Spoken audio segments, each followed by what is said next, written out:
Hi, and welcome to another quick video about Star Citizen.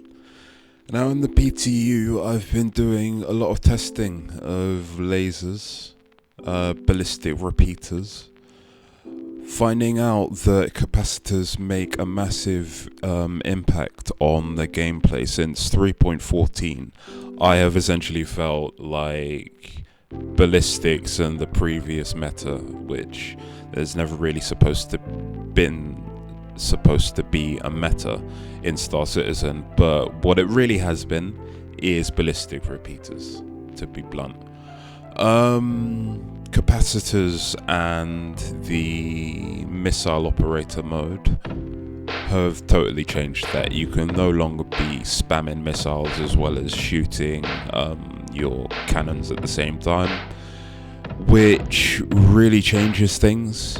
I'm sure it does change things massively for the PvP game, but I haven't had any opportunities to test that yet. So as far as PvE goes, with the improvements to AI and the tier 0 implementation of Death of a Spaceman, which means that you are now more connected to your character, to where you're respawning to your inventory, and with the aspects of medical gameplay that have been implemented, I think it's a case of more danger means a lot more fun and more opportunity for more gameplay. What I was trying to do recently is figure out whether or not I could make ballistics once again useful somehow. So what I figured I could do is test out a little theory that I picked up from losing a weapon in the verse. Now, losing weapons means that you're going to have more capacitor for the weapons that you actually have left, right? So if you imagine that all of your weapons are sharing a pool of capacitor, if you lose a weapon now, you're not actually losing any firepower. What you're actually doing is that the energy left over is then shared equally between the two weapons that are remaining. So if you had a Gladius and you had 3 weapons, you lost 1, the 2 remaining would have just as much energy as the 3 in total have. So, to test this, I spawned a Gladius, new Babbage. As you can see, with the 3 weapons, you have a specific pool, and with 2 weapons equipped, you have just as much energy shared between the 2 weapons. Even if you increase the energy output of the weapons, or the energy being used by the weapons from the capacitor, the amount that you have is always proportional. So, the theory that I have based upon this is that ballistic weapons are now supposed to be the finishing touch.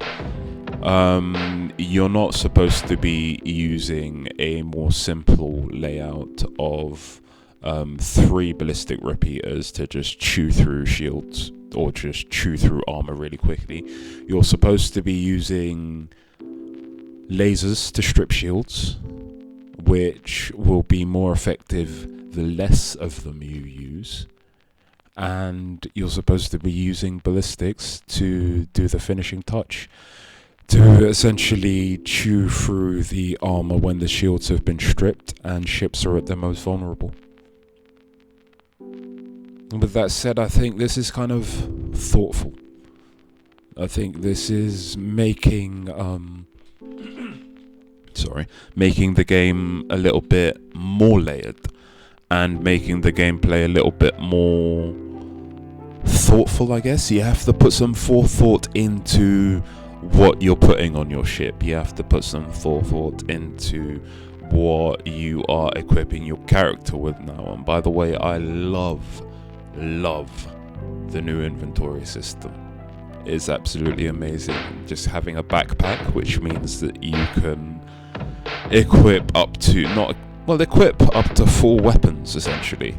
Extending your inventory beyond what we had before is amazing, and inventory itself is just a blessing. Basically, I can't wait for this gameplay mechanic to be fleshed out further, and yeah, I'm loving 3.15's PTU.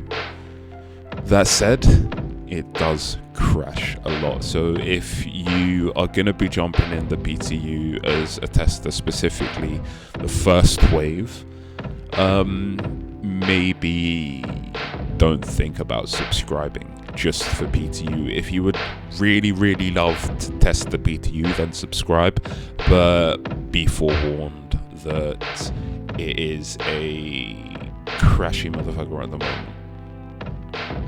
With that said, thank you for listening to me rant about Star Citizen, and I hope this video was in a little way informative.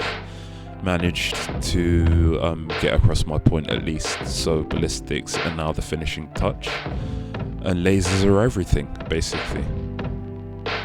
Enjoy blowing shit up, and yeah, see you in the verse. Peace.